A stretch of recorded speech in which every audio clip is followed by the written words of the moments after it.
Many thanks for staying tuned. It's still the conversation here on Lagos Television. Before we went on that break, we did tell you that the first part of this conversation today will be on the alarming number of out-of-school children in Nigeria. Now, according to reports by the UNICEF, as at the early part of this year, close to 10.5 million children are quoted to have been out of school, although the highest number will be in northern Nigeria, but that does not also exclude other parts of the country. On the program today, we'll be taking a look at how this affects us as human beings and how individuals and organizations can also be of help at ensuring that at least children between the ages of 5 and 14 gets the required education. Our guest today, she is a chartered accountant, and of course she'll be telling us all about how she got into this project, and with a view to ensuring that at least we get more number of children to be in school. We're glad to have Ibronke Adeagbo join us on the program this morning. She's the founder and CEO, IA Foundation. IA Foundation is Ibronke Adeagbo. I am correct. Thank you for being on the program today. Thanks for having me. Right. Of course, I'm just going to, when you started your foundation, I'm sure the number of out-of-school children was not yet this quite alarming. And now we have 10.5 children approximately in Nigeria. But at the time you started, did you think it was going to get this bad? Not really. But I knew that if we didn't do anything about it, it will get worse. Because when we had the kidnapping of the Chibok girls, I knew immediately that more parents would now not want to send their kids to school because of that.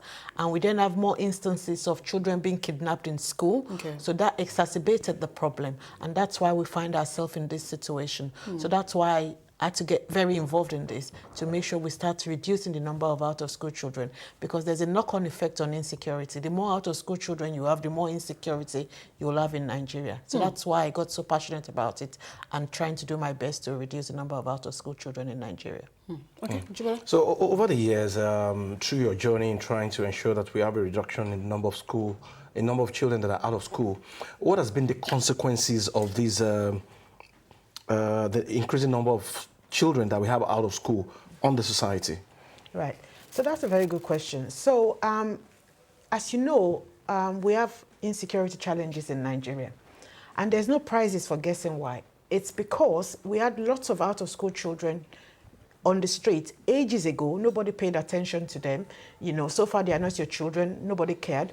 Now these children have grown up. They have no skills. Therefore, they are not economically active. So the only thing they could resort to is crime. And they're a very good feeder for bandits and Boko Haram and things like that. So they just dangle some carrots in front of them and, they recruit them and then they use them to perpetuate all this crime. So that has increased the insecurity.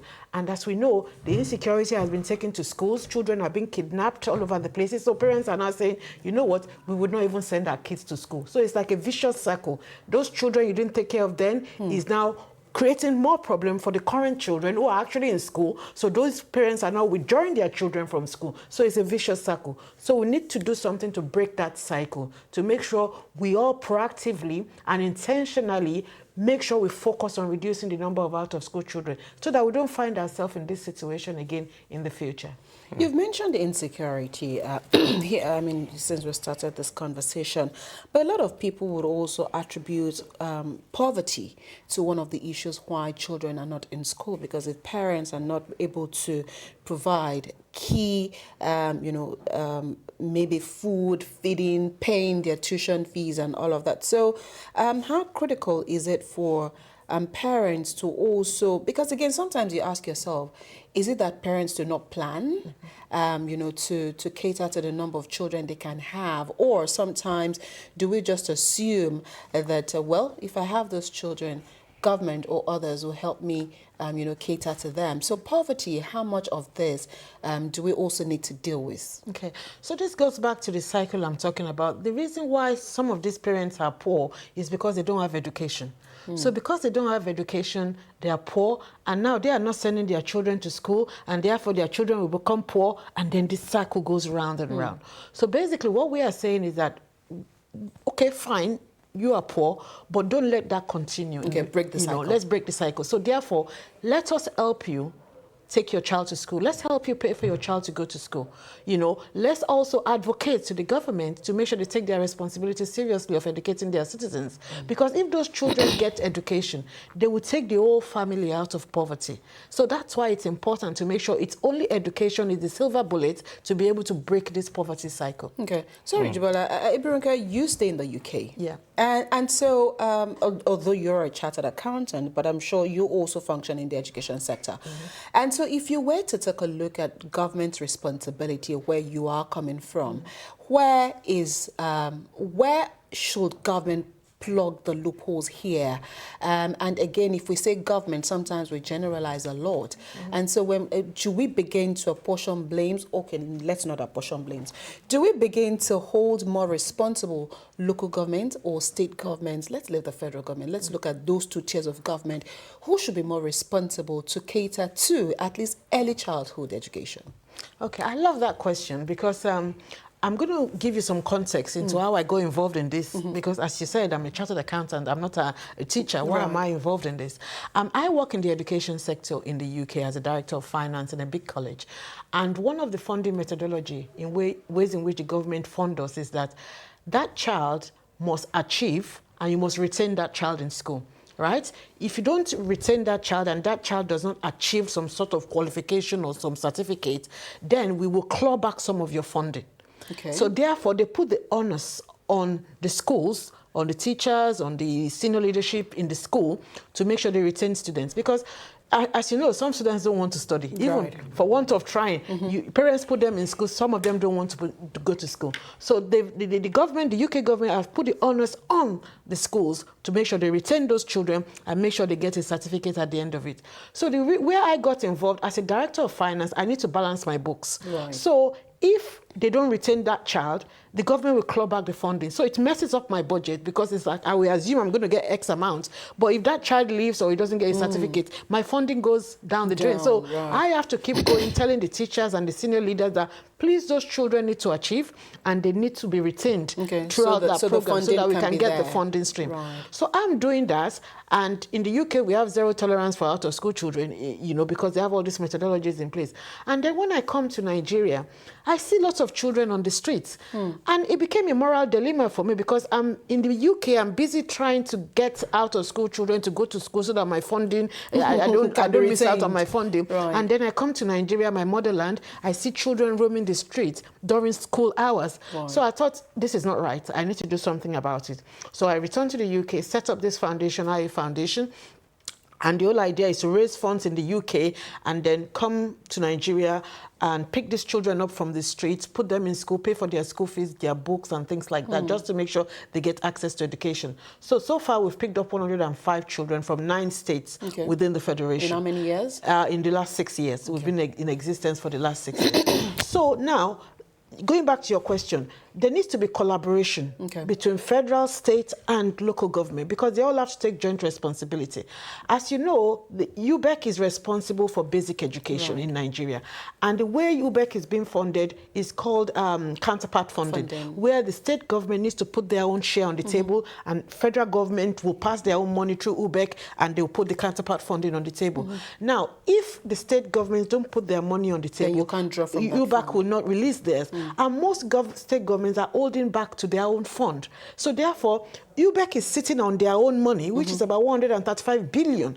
Is what UBEC is sitting on because the state governments are not releasing their own money. So if there is a mechanism for ensuring that the state government release their own funding, then UBEC will match it and release the funding to the local government, to the schools, to build the infrastructure and to pick up more children from school. So there needs to be a policing mechanism to police to make sure state governments release their funding. And what we've been recommending is that when state governments go to the federal to collect their allocation, their monthly allocation, the federal government should take out their UBEC contribution and then give them the remaining amount. So you don't have to keep having this banter of conversation about, they haven't given us the money or whatever. Just take it out and give it to UBEC, you understand? So that UBEC can do what they want to do. I'm so excited now because there's new leadership in UBEC. There's a new man called Oluwanimbe, who is now the director of UBEC. I am hoping seriously that, you know, they help to make sure this funding is cascaded down to the schools and we can pick up. What's the point in having lots of money in the pot and the children are on the street? These are the future manpower of the country, roaming the streets uneducated. Your guess is as good as mine. What kind of workforce will we have in future if we are not arming them with the right education? Okay, I'm still going to take you back to what government is doing. Do you think government at all levels now, are they doing enough, or they're just paying lip service to education? That is one. And then the cultural influence on some of our parents, especially in the North. I know a particular member of House of Reps who will tell you that she will not give you money, but go and bring a child from your home. I will train the child from primary to tertiary. But she was not re-elected because of that policy. So do you think government is doing enough? And then what are the cultural things that is influencing certain decision of certain parents who have decided not to train their children? Okay. So one of our strategy is advocacy. Because as you know, we can't, as an NGO, pick up all these children. Because at the end of the day, we need to put this into context. It is the responsibility of the government to educate its citizens. So therefore, by advocating and reminding the government, putting their feet to the fire, saying, this is your responsibility, is part of our strategic strand. So I must say, this current government, I need to give them credit, because in the past, because I've been doing this advocacy for the last 6 years, and I can say this current administration is showing the political will to want to actually proactively deal with these out-of-school children issues. And I'll tell you a few things which they've done. They've set up a commission called a Commission for Out-of-School Children and Almajiri. And this commission is solely focused on revitalizing the Almajiri schools and to also picking up children from the streets and making sure they go to school. So a whole commission is dedicated to that. Just recently, the whole Ministry of Education, at the federal level, has just been revamped. They've now had a new minister, Dr. Tunji Alausa. He is the new minister, and the guy is doing fantastically well. I mean, just last week, he had a webinar solely about out-of-school children, and he was there answering all the questions we had in terms of his ministry's determination and plan to reduce out-of-school children. And they've put more funding into all this issue of out-of-school children. So the political will is there. So that is good. So the government is not paying lip service. But what the government needs to do is to make sure they ensure state governments are doing their bit, and also to make sure local government is doing their bit. Now we also know the legislation has gone out to make sure local governments are getting their funds directly. So once local governments are in charge of their funds, they'll be able to disburse it, you know, properly and give the right allocation to education. So that's on the education side. On the social cultural bit, that is a big problem, especially in the North, because, you know, some of the girls, once they're, I mean, in their teens, they sort of want to marry them off, you know, for political, for financial gains and things like that. The government needs to put legislation in place. Nobody is saying, you know, don't marry off your daughters, but let them get the education they require. Basic. And I'm very excited again because there is a bill going through in the National House of Assembly, which is to penalize parents who don't send their kids to school. That bill has gone through second reading now. I'm praying that it goes through and the government, the president puts his accent on it to make sure if parents don't send their kids to school, they get penalized for it. I mean, I have gone on the street. I fly in from the UK. I go on the street picking up children. And I remember there was a day at Alausa, just opposite the secretariat there. There was a child who was hawking handkerchief. And I told the child, why are you not in school? He said, you know, my parents have no money. And I said, where is your father? He said, his father is down there. I said, come follow me to your father. I took him to his father and I said, why is this child doing this? He said, oh, if he doesn't hawk, there will be no food for him to eat that night. And I said, don't worry, we will take this child off you. We'll put the child in school, pay his school fees, buy his books and everything. The man said, no, there's no way, you're not having my child. And I'm thinking, why? He said, no, because if he doesn't do that, we will have no money. And so why would it be the child fending for the family? Exactly. So it was like a struggle to get to, you know. So, but if that law is in place, then, you know, the father will not be able to say that. But because there's no law, but that is stopping parents. Sorry to cut you, but there's actually a child rights law, you know, especially here in Lagos, that also prohibits, you know, children from being out of school, and that they also have their rights. And so sometimes we have those laws, but perhaps enforcement and enactment, enforcement rather, will be the bane here. So what would you advise in places where there are laws? how strict should those laws be followed to the letter at ensuring that if you were to make a scapegoat of a parent and then others will follow through and then know that if I do this, then I can't go scot-free. So in cases where there are laws but they're not, followed to the letter, what should be done? Good. Right. So, as you know, there are out-of-school children all over the places, and the laws are there. And I always say this, that we have police to police traffic offenders, the last miles of this world and all that. But we don't have any police to go after children who are on the streets when they're supposed to be in school. Okay. The government needs to put more attention to this, and they need to put more teeth to it. So there's nothing wrong in having what we call child police. Okay. So that child, that police, during school hours, they'll be going around like a warden system. They go around, if they see any child during school hours, they pick that child up, take the child to the parent and say, why is this child not in school? And say, if you don't put this child in school, you get penalized with a fine, you get penalized with a penalty. Okay. In the UK, if your child does not come to school, maybe you've taken the child on holiday or something, you get a penalty. You can even go to prison for just taking your child out of school. You've registered the child in school, but because some parents take their children on holidays during school time, you get a penalty, and you have to pay the fine or you go to prison. Wow. So when we do that as well in Nigeria, parents will take it seriously and allow their children to go to school. But the reality of it is that in the UK, it's easier said than done, because they have what we call social safety nets. Right. Yeah, so parents who don't have money, who are poor, they give them money. So there's a safety net. But here, there's no safety net. So for parents who are poor, if the government is not giving them money, they have no choice but to use their child as child labor. But once the government can, because I know they are trying to introduce that now, because one of the things they are doing is providing what we call free school meal, the school feeding program. So parents don't need to worry about feeding their children when they're in school. So that's happening. And also they are giving them parents about 5,000 naira, stipend. But I know it's not going around yet, but slowly but surely, if they can roll that out, then government will have the moral authority to be able to tell parents, you need to send that child to school. Right. Okay, aside from those things about policy and enforcement that you have suggested, how about engaging community development association at the local level so that they too can also feel like, oh, we're also part of these quests in reducing the number of out-of-school children.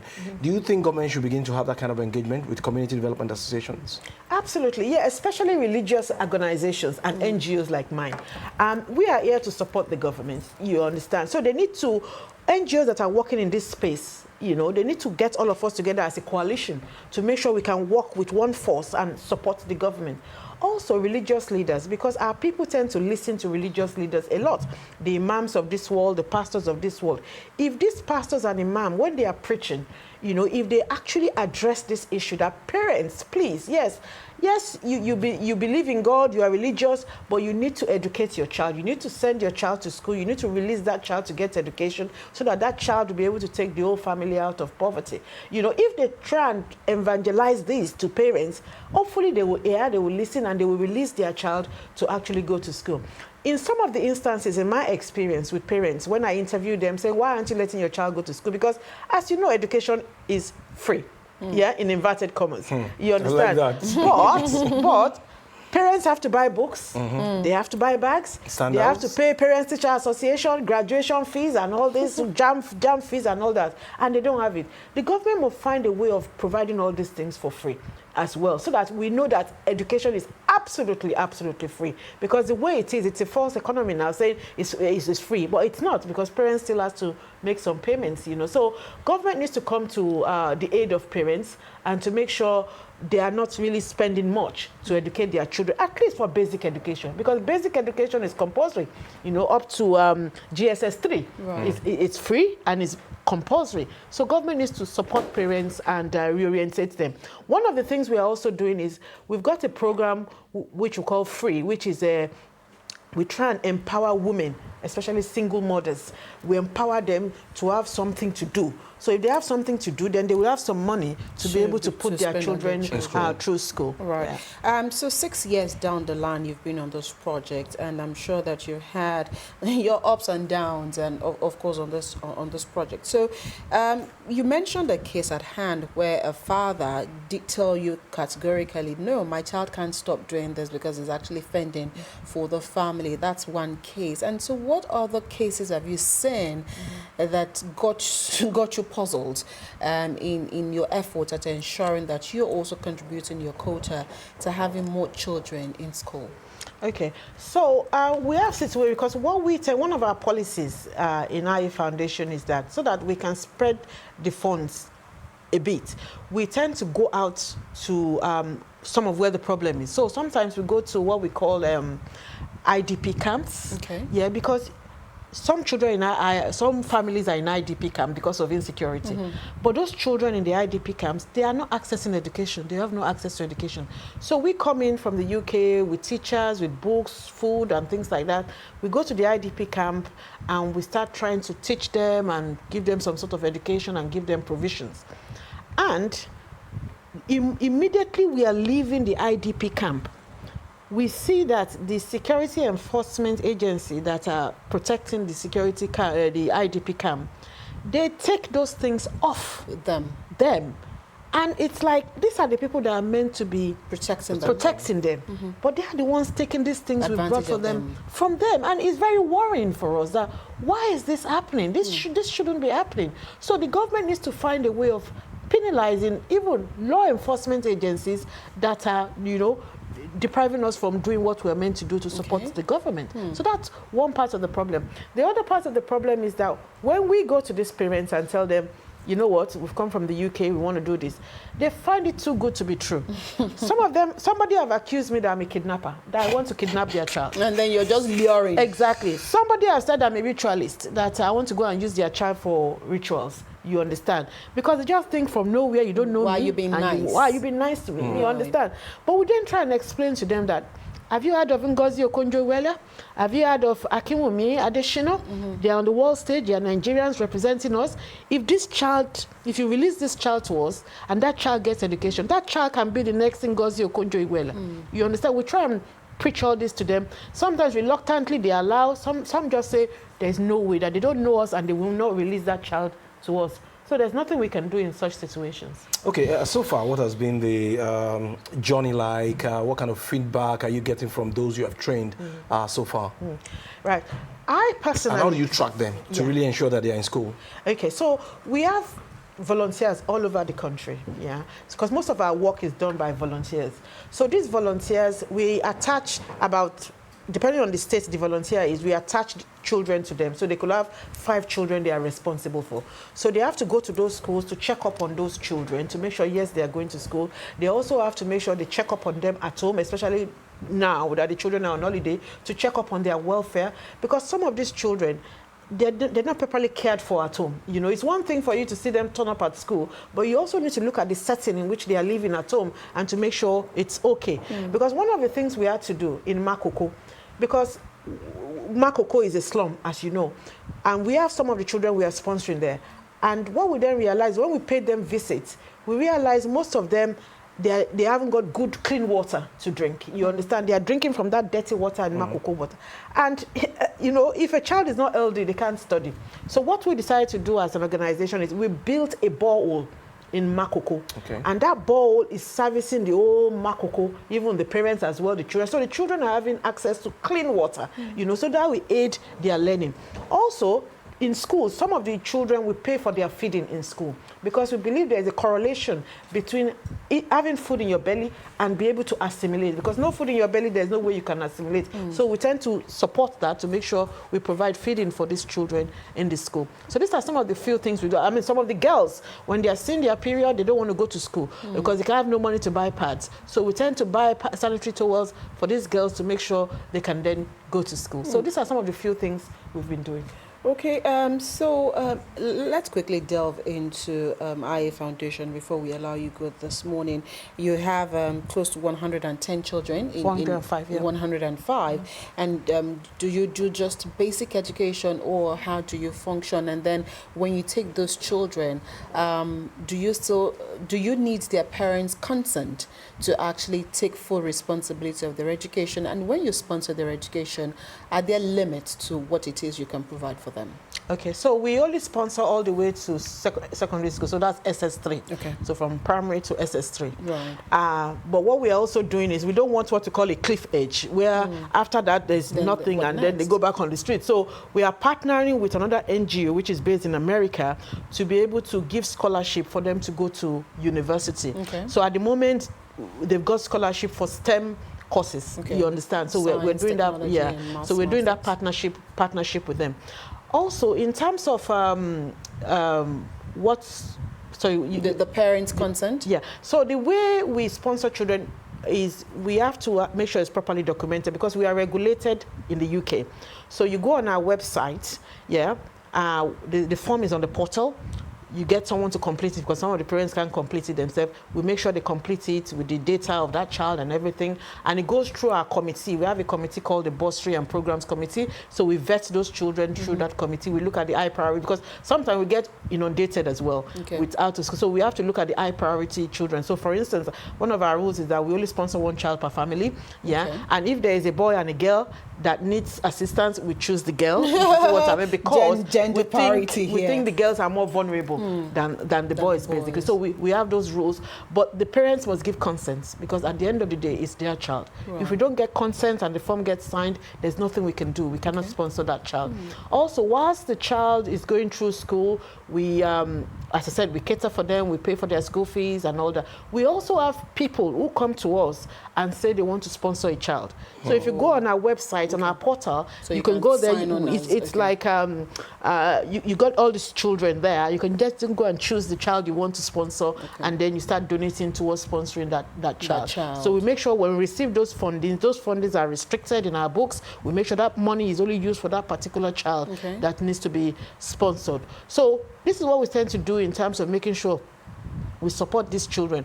We make sure every time we get their results, we tell the schools that if you don't give us the results, we won't pay their next term fee, because we want to see how well those kids are doing academically. And even for those who are sponsoring children, we need to send those results to them to say, this is how well those children are doing. And also, sometimes the academic route is not usually the best for some children. I was going to come to that. How do you also identify children that sometimes will probably, do more with skills or things with their hands, or arts inclined? Absolutely. So when we realize that they are not very strong academically, we then put them through the other pathway, which is the vocational pathway. Right. So things like carpentry, plumbing, and all that. Lagos State is rolling that out as part of their own curriculum as well. Yes. There is the vocational pathway. So we do that as well, because at the end of the day, it's about them having skills.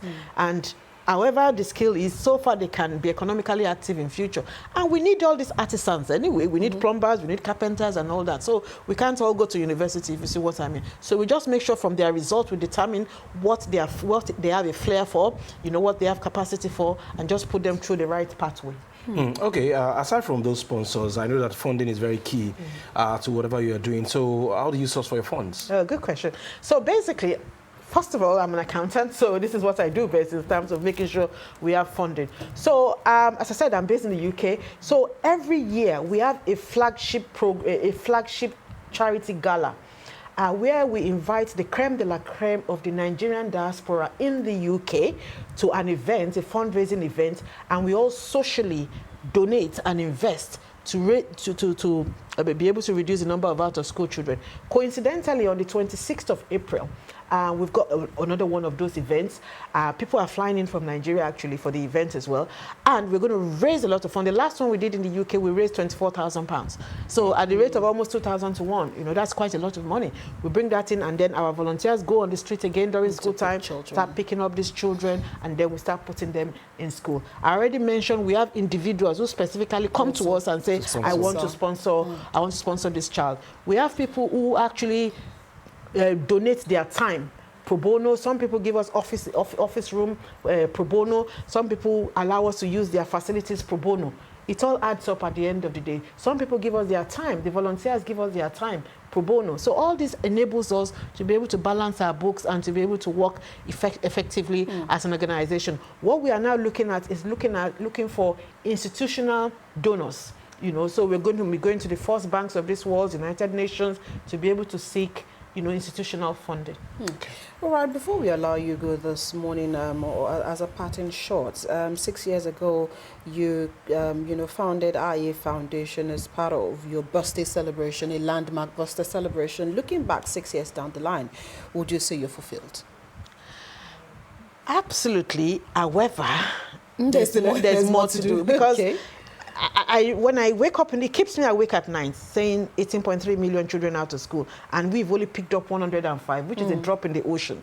You know, so that's why I tend to intensify the advocacy to make sure we are partnering with the government to take this matter seriously, that it's a burning platform, and we all need to focus on it. Every individual needs to focus on it, because if we have more criminals on the street, it's not in our interest. Right. So this is an enlightened self-interest. If you take interest in ensuring the number of out-of-school children are reduced. So am I fulfilled as a person? Yes, I'm fulfilled as a person. However, you know, there's still more to be done. You understand? So we're not being complacent about it. You know, we just need to keep at it. But the interesting bit for me as an individual is when people talk about me now, they don't talk about me as a chartered accountant. It's like, the higher foundation, you know, so it's about my charity work, you know. So, but again, that gives me fulfillment, really. Right. Okay, absolutely. We wish you the very best as you move on this journey. Thank you so much, Ibronke Adeagbo, founder, CEO, IA Foundation, for finding time to be with us on the program. We wish you the very best as you move. And we do hope that we'll hear a success story from the gala, the fundraising gala. Thank you. Thank you so much. Thanks for having me. You're welcome. Okay, we've been speaking with our guest this morning, and she's contributed her quota to this issue and how much government needs to be more proactive. However, we do not need to leave it at the doorstep of government alone. We all can also be part of the process. Play your part.